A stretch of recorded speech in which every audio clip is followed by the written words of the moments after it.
ఇగోనల్లా నేను ధూమ్ధామ్ ముచ్చట్లు చెప్పబట్టి ఇన్నేళ్ళు అవుతున్నదా?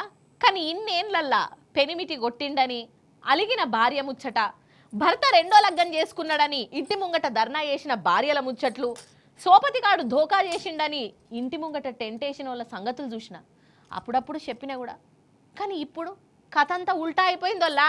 నా భార్య నాకు కావాలే, నా ఇంట ఆమె కాపురానికి రావాలే అని ఆమె ఇంటి ముంగటనే కూర్చొని ఒక పెరిమిటి ధర్నాకు దిగిండు. మస్తు ఏడుస్తున్నాడు అల్లా. అరే అవ్వంటే అగ చూడురి. అయ్యయ్యో అవో ఏడుస్తున్నాడు చూడురి. ఏ పెద్ద మనిషి, ఒక పిల్లగానివి గట్ల ఏడవచ్చునా? ఇంటా మలిగిపోతే ఏడుస్తారు. ఊకోచరా ఏడు పాడుకో. అగో అందరూ నీకేలే చూస్తాన్రు. కళ్ళు తుడుచుకో. అసలు ఏమైందో చెప్పు. నా భార్య నాకు కావాలి, తోలెత్తలేదా అమ్మ. ఇప్పుడు ఏమంటుంది, ఇల్లు రాసిస్తాను నాకు అంటుంది. నాకు ఇల్లు నాది లేదు, ఏం లేదు. నేను బయట పని చేసుకున్నా 8 సంవత్సరాలు 7 సంవత్సరాలు పని బయట ఆ పని కూడా కొట్టింది. ఇప్పుడు నాకు 10,000 జీతం ఉన్నది. నేను ఎట్లా ఇల్లు రాసి, అది నా ఇల్లు కాదు. పుట్టిన కొడుకు నాకు చూపిస్తలేరు. ప్రాణ భయం ఉందంట. అంటే ఏమైంది, మా ఇంటికి వస్తే ప్రాణ భయం ఉందట. నేను పెద్దోళ్ళ దగ్గర పోయి మాట్లాడిపించిన. ఇక్కడ ఉండకుంటే మరి ఇంకొకటి ఉండదు. అంటే నాకు రాను ఇక్కడ పాసి పని చేసుకొని బతుకుతాను. తెల్లారస్తే తలుపులు వేసుకుంది మళ్ళా. ఏందోల్లా అర్థమై కానట్టున్నదా? నేను చెప్తా క్లియర్ కట్గా. జగిత్యాల జిల్లా కోరుటల్లో ఉండే ఈ అజయ్ కున్ను ఇగో ఈ శివాని అనేట ఆమెకు 4 ఏళ్ల కిందట లగ్గమైంది. కట్నం కూడా తీసుకోలేదట. మంచి మనుషులు అన్నట్టే కదా. ఇక ఈ కాలంలో కట్నం తీసుకోలేదంటే మెచ్చుకోవాల్సిందే. కానీ ఏం చేద్దాం, ఇంటామెతోని రోజు లడాయే. భర్త అత్తమామలకున్ను ఈమెకు వడనే వడదట. ఇల్లు నరకం నరకమటనొల్లా. మీతో నాకేంది అని ఇంట్లోకి వెళ్ళి బయటపడి అవ్వగారింటికి పోయి కూర్చున్నది. కానీ ఈమె పెనిమిటి ఉన్ను అత్తమామ వీళ్ళ ఇంటి ముందే ధర్నాకు దిగిర్రు.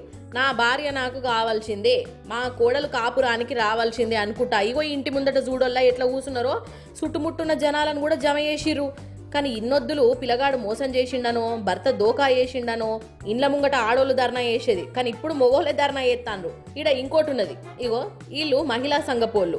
మహిళా సంఘపోళ్ళు అంటే ఆడోళ్ళ దిక్కే ఉంటారు కదా. కానీ ఇగో ఈడ చిత్రంగా మొగాయన దిక్కే ఉన్నారోళ్ళ. అగో మహిళా సంఘం పెద్దక్క ఏమంటున్నదో ఇనుండ్రిగా.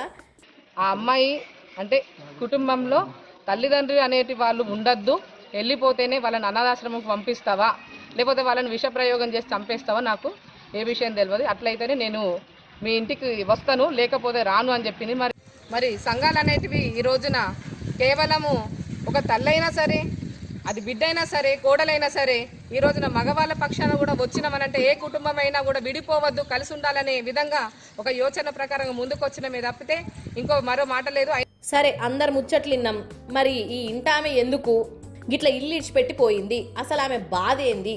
ఏది నువ్వు చెప్పమ్మా. నన్ను తీసుకెళ్ళి నన్ను చంపాలని చూస్తున్నారు సార్. అందుకే నేను ఇక్కడికి వచ్చిన.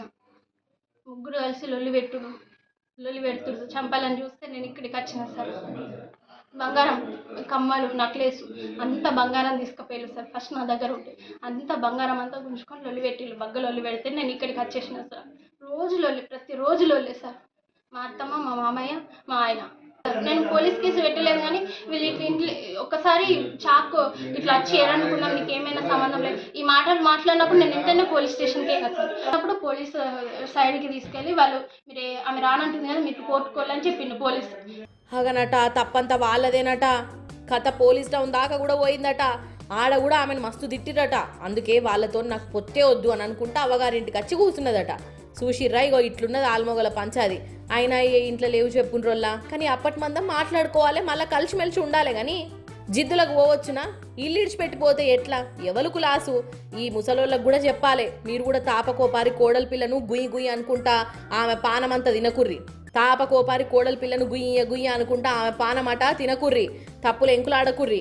ఎందుకు కోపం వచ్చేటట్టు ఎత్తరు? ఓ పిల్లగా, నువ్వు ఇంటా ముందట ఇట్లా ధర్నా చేసుడు కాదు, పువ్వులలో పెట్టుకొని చూసుకుంటా అని మాట ఇయ్యి. మాట మీద నిలబడు. ఎందుకు రాదో చూద్దాం.